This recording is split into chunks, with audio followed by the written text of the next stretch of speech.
Doctor Baba Saheb આંબેડકરજીની જન્મ જયંતિ નિમિત્તે આપણે અહીંયા જે જોઈ રહ્યા છીએ કે સલાબતપુરા માન દરવાજા પાસે બાબા સાહેબજીની પ્રતિમા છે એના પર સવારથી જ અને કાલે લેટ નાઇટથી પણ લોકો આવી અને એમને ફૂલહાર કરી રહ્યા છે અને અહીંયા તમામ વ્યક્તિઓ જે આવી રહી છે એ લોકોને કોઈ તકલીફ ન પડે અને જે નોર્મલ રૂટીન ટ્રાફિક છે આપણો સુરત સિટીનો એ પણ સ્મૂથ ચાલી શકે. આપણે જે સલાબતપુરામાં જે ટેક્સટાઇલ માર્કેટ છે ત્યાં પણ કોઈ તકલીફ ન પડે એ માટે થઈ અને આયોજકો સાથે પણ અમે કોન્સ્ટન્ટલી છેલ્લા 3 દિવસથી મિટિંગ કરી રહ્યા છીએ અને સુરત સિટીમાં પોલીસ કમિશનરશ્રીની સૂચના અને સેક્ટર સરની સૂચના મુજબ જે પ્રકારે અહીંયા આગેવાનો સાથે કોન્ટેક્ટ કરી ટ્રાફિક ડિપાર્ટમેન્ટ સાથે સંકલનમાં રહી અને લોકલ પોલીસે જે બંદોબસ્ત ગોઠવ્યો છે આપ જોઈ રહ્યા છો એમ જે લોકો પગે ચાલીને આવી અને શુભેચ્છા માટે અને હાર માટે થઈને પ્રતિમા પાસે જઈ રહ્યા છે એમને પણ કોઈ તકલીફ ના પડે અને રૂટીન જે ટ્રાફિક છે આપણો એ પણ સચવાઈ રહે એ માટે થઈ અને અરેન્જમેન્ટ્સ કરવામાં આવી છે. આપણે બેરિકેડ મૂક્યા છે જેના કારણે જે લોકો પગે ચાલીને આવી અને ફુલહાર કરવા માટે જાય છે એમને કોઈ તકલીફ ના પડે, કોઈ ઘટના ન બને. ઓલરેડી ટ્રાફિક શાખા તરફથી જે જાહેરનામું પ્રસિદ્ધ કરવામાં આવ્યું છે એનું પણ પાલન થઈ રહ્યું છે અને આપ જોઈ રહ્યા છીએ પ્રમાણે સ્ટેચ્યુની સહેજ જ આગળ 50 મીટરે જે રીતે એક રસ્તો જાય છે જે રોકડા હનુમાન મંદિર તરફ નીકળે છે ત્યાં પણ આપણે વ્હીકલ્સ ડાયવર્ટ કર્યા છે અને ત્યાં પણ ટ્રાફિકનો અને લોકલ પોલીસનો બંદોબસ્તનો પોઈન્ટ પણ છે જેના કારણે 2 વ્હીલર 3 વ્હીલર્સ અહીંથી ઇઝીલી જઈ શકે. વ્યક્તિ જે આવે છે એ પોતે પ્રતિમાને ફુલહાર પણ કરી શકે અને સાથે જે વ્હીકલ્સ છે એ પણ સ્મૂથલી ચાલે અને ટેક્સટાઇલ માર્કેટ છે ટેક્સટાઇલ માર્કેટને પણ કોઈ પ્રોબ્લેમ્સ ન થાય એ રીતે તમામ વ્યવસ્થા અત્યારે આપણે ગોઠવણ કરેલી છે અને આપ જોઈ રહ્યા છો પ્રકારે સ્મૂથ બંદોબસ્ત પણ ચાલે છે અને પ્રતિમાને જે ફુલહાર કરવા માટે આવે છે એ લોકોને પણ કોઈ તકલીફ નથી પડી રહી. સાહેબ આજનો પ્રોગ્રામ જે છે એના સંદર્ભમાં સમાજની આજે 14 એપ્રિલ દુનિયાના મહામાનવ વિશ્વ વિભૂતિ ભારત રત્ન ડોક્ટર બાબા સાહેબ આંબેડકરનો જન્મદિવસ છે અને આજના જન્મદિવસ નિમિત્તે અમે સૌ બહુજન સમાજ અને ભારતીય સમાજ અહીંયા ઉપસ્થિત થયો છે રિંગ રોડ સુરત આંબેડકર સાહેબની પ્રતિમા સામે. ગઈકાલ રાતથી કાર્યવાહી લોકો કરી રહ્યા છે જાત જાતની. કોઈ કેક કાપી રહ્યું છે, કોઈ જુલુસ નીકાળી રહ્યું છે, કોઈ બેન્ડ વાજા સાથે આવી રહ્યા છે અને આખો દિવસ આજે પણ રેલી કાર્યક્રમો જમણવાર બધું વગેરે ચાલતું રહેશે. ડોક્ટર બાબા સાહેબ આંબેડકર જે વ્યક્તિ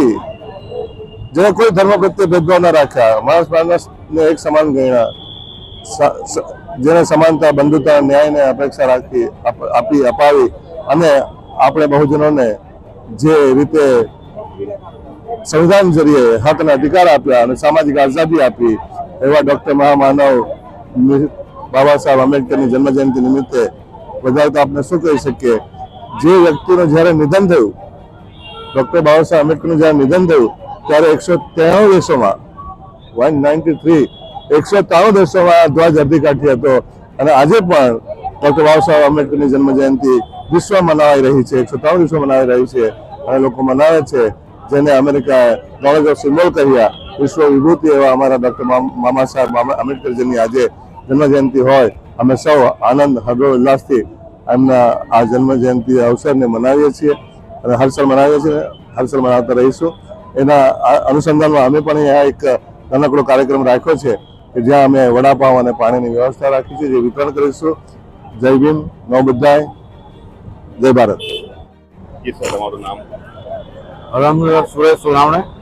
एक्स म्युनिसिपल काउंसिलर सूरत महानगर पालिका। आज भारत रत्न डॉक्टर अम्बेडकर 135वीं सार्वजनिक जन्म जयंती महोत्सव समिति के द्वारा महान सम्राट अशोक जी, महात्मा ज्योतिबा फुले, छत्रपति शिवाजी महाराज, इन महापुरुषों की संयुक्त जन्म जयंती का आयोजन किया हुआ है